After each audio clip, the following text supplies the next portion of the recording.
Salut à tous, ravi de vous retrouver sur le plateau de Sport U, l'émission qui écrit le sport avec un grand U. En effet, comme chaque semaine, nous allons parler des universiades qui se dérouleront notamment à Shenzhen cet été avec un coup de projecteur sur la gymnastique en compagnie de Samir Aït Saïd. Le football également est au sommaire. Le football a-t-il besoin de redorer son image? Nous allons en parler avec nos invités. Mais l'actualité sportive nous incite évidemment à saluer la performance de personnes et de sportifs qui sont passés sur ce plateau. Maureen Nizima, elle est là, championne du monde à l'épée il y a quelques jours à Paris, mais également Gauthier Grumier, médaille d'argent. Ils sont venus sur ce plateau. Cette émission, décidément, porte chance. Elle va porter chance à nos invités, sans doute, encore une fois, aujourd'hui, notamment à Frédéric Hamelin. Bonjour Frédéric, rédacteur en chef du magazine Foot Citoyen. Bonjour. Ravi de vous accueillir. Nous allons évoquer l'avenir du football dans ses grandes lignes avec vous. Et cette émission va sans doute porter chance à Monsieur Vincent Guérin. Salut Vincent. Bonjour Monsieur Rousseau. Ravi de vous accueillir, de vous retrouver sur ce plateau, Monsieur Guérin. Vous serez peut-être un jour, qui sait, grâce à cette émission, champion d'Europe avec le Paris Saint-Germain. Ah non, ça c'est fait déjà. Ouais, c'est un peu compliqué. Ça c'est fait. Ça fait quelques temps quand même, maintenant. On n'est plus tout jeune, oui. Mais vous savez que les étudiants et les jeunes qui sont très nombreux à regarder cette émission, pour la plupart, vous identifient. C'est-à-dire qu'ils étaient très jeunes à l'époque. Quelle année? C'est vieux, tout ça. 1996. Et 1996, ils avaient peut-être 5 ans, 10 ans, 12 ans pour certains. Regardez le micro-trottoir qui vous est consacré. Ils vous identifient presque tous, mais plutôt en bien. On y va. Un joueur du PSG, oui. Qui? Non, je n'ai aucune idée. Non, j'aime pas du tout le foot, donc en fait, je vais pas pouvoir te répondre. C'est un mix entre Jean-Pierre Papin et Ginola, je pense. Un vieux joueur brésilien qui a joué au PSG, peut-être Zico, un truc comme ça, mais Zico peut-être qu'il est noir, franchement je sais pas. Laurent Blanc. Guérin, un joueur du PSG. Mais il est plutôt beau gosse, il faut le dire, il est plutôt bel homme. C'est Vincent Guérin, qui a joué au PSG dans...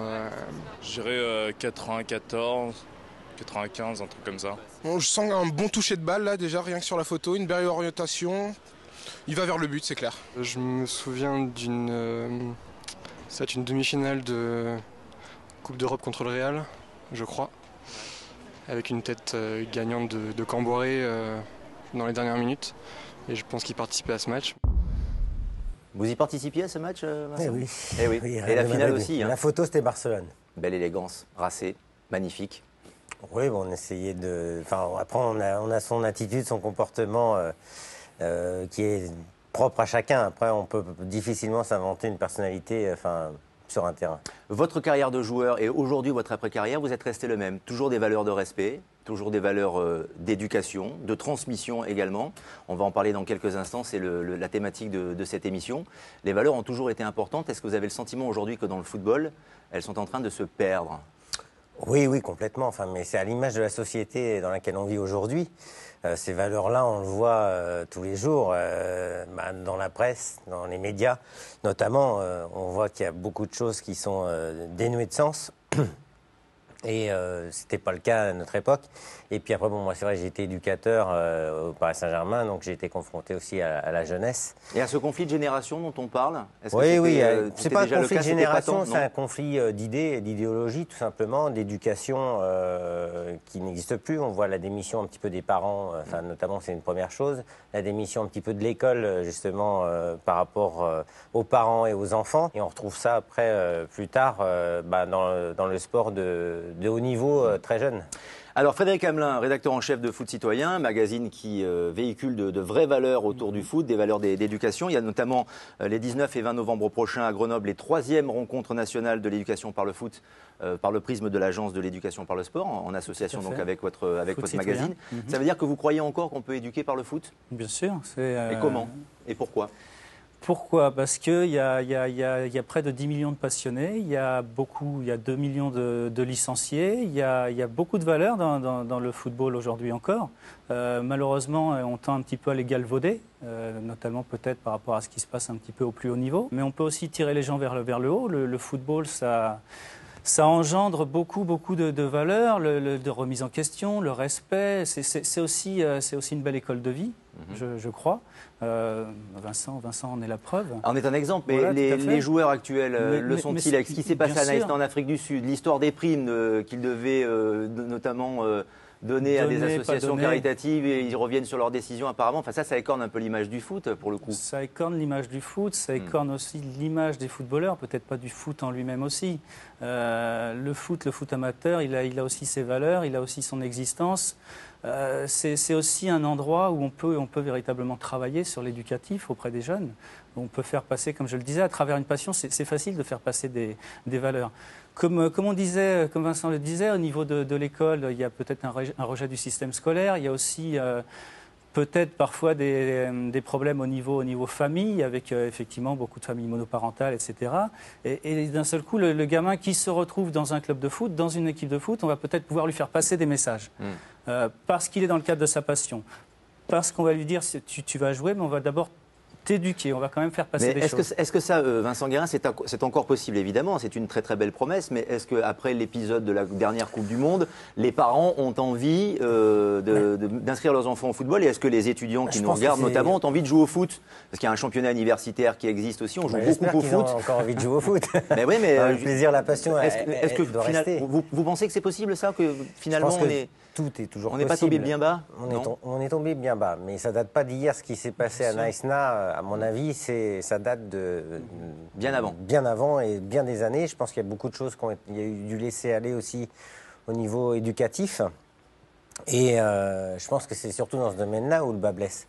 Et le bas blesse à travers à la fois les éducateurs, qui doivent être aussi des éducateurs compétents. Et ça, malheureusement, c'est pas toujours le cas. Comme dans tout, il y a un peu de tout. Et aussi le miroir que donnent les professionnels. Parce que c'est la première image et la plus importante, c'est celle-ci. Et aujourd'hui, elle est complètement écornée.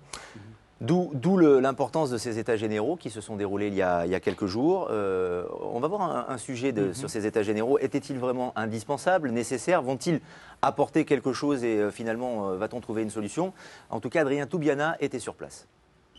Ramayad, Fernand Duchossois ou encore Jean-Claude Dacier, toute la famille du foot français était présente pour les états généraux du foot. Un objectif, réformer les institutions de la fédération, mais également redorer l'image d'un sport écorné en Afrique du Sud. Le sport n'a pas vocation à régler tous les problèmes de la société et souvent il n'en est que le reflet, mais il n'empêche que parce qu'il est le véhicule de valeurs essentielles, il est important qu'il puisse aussi donner l'exemple. Amateurs et professionnels réunis autour d'une même table, tous étaient animés de bonnes intentions. C'est une grande ouverture pour l'avenir, parce qu'il y a possibilité de trouver les solutions à des choses qui paraissaient très difficiles à mettre en œuvre. Une longue après-midi de débat pour finalement aboutir à une refonte de la gouvernance de la fédération.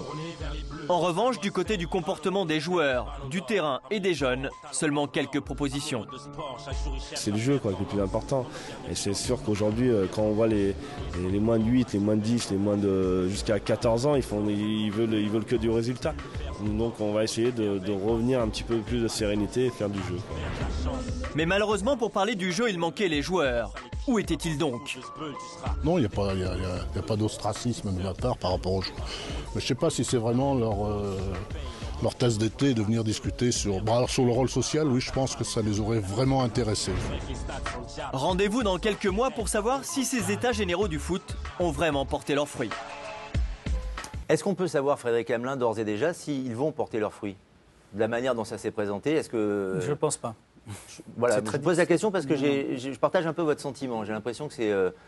on fait ça parce que c'est nécessaire, qu'il faut s'agiter médiatiquement, mais finalement, le mal est profond. C'est un petit peu le ressenti que j'ai également, où on n'a pas fait appel non plus aux acteurs sociaux, aux gens qui sont sur le terrain, qui travaillent véritablement, qui ont sûrement des choses à dire aussi à ce niveau-là. Et c'est vrai que je suis un petit peu dubitatif par rapport à ça. Qu'est-ce qu'on pourrait faire finalement pour corroborer et accompagner ces états généraux, Vincent Guérin, pour améliorer l'image du foot français? Il y a plein de choses à revoir. Enfin, pour moi, ce n'était pas des états généraux, c'est plus parler d'une réforme, globalement. Bon, c'est toujours positif de toute manière d'entrer dans un débat, je pense, quel qu'il soit. Là, je pense que c'était bien de ce côté-là.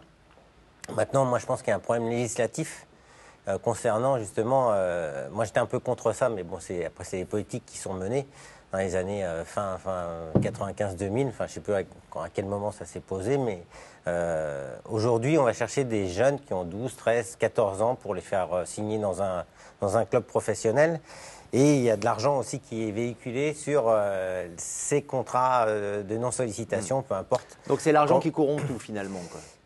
Quelque part, ça bafoue des valeurs. Mmh. Et les joueurs comme les parents, parce que souvent les joueurs ne sont pas décisifs de leurs actes à ces âges-là, parce qu'ils ne sont pas majeurs. Donc ce sont les parents qui prennent le bateau en main. Et suivant les situations, il y en a qui sont défavorisés, mais effectivement... Parfois, ils ne sont pas forcément les meilleurs conseillers, quoi, les exactement, parents. Ils ne sont pas toujours. Dans Alors, la situation. est-ce qu'il faut faire finalement, ça va être difficile de trouver une solution dans cette émission, encore que si on pouvait, on le ferait avec grand plaisir, mais est-ce qu'il ne faut pas faire la révolution? La révolution, tout révolutionner. Il y a un mouvement, dans ce climat social agité et un peu revendicatif en France ces dernières semaines, le Front de libération du sport, qui est en marge, manifesté, image. On essaie de véhiculer un message très simple, c'est le sport est un jeu et il doit le rester avant tout. Tous les acteurs du sport sont corrompus par un sport business, par tout ce qui tourne autour, par les affaires médiatiques. Les médias véhiculent de moins en moins l'information sportive et le plaisir qu'on peut avoir en voyant de belles actions, de beaux buts. Nous, on est là pour rappeler aux gens et à tous les acteurs du sport aujourd'hui que le sport reste avant tout un jeu. Alors c'est bien beau tout ça, libérer nos camarades, mais c'est parce que c'est pas un optimisme béat. Oui, il faut que le sport reste un jeu, d'accord, mais Frédéric Hamelin...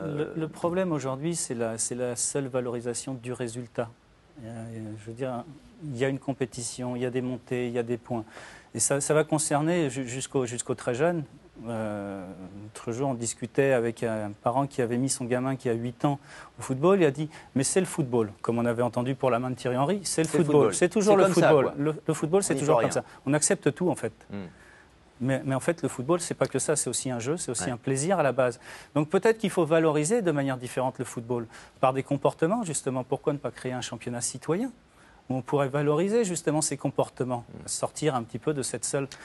C'est en cela que consiste votre action, évidemment, la création de foot citoyen, mais également la manifestation des 19 et 20 novembre à Grenoble. On va voir l'affiche, notamment. Comment ça va se dérouler là-bas? Alors c'est sur 2 jours où on va avoir des ateliers, donc des séances plénières, où il va y avoir pas mal d'intervenants, où on va parler justement du financement pour les clubs amateurs, parce que c'est un véritable problème, ça, le financement des clubs amateurs, le positionnement d'un club à l'intérieur même d'un environnement, au niveau de la municipalité, au niveau de l'éducation nationale, avec les écoles, il y a tout un travail à faire à ce niveau-là.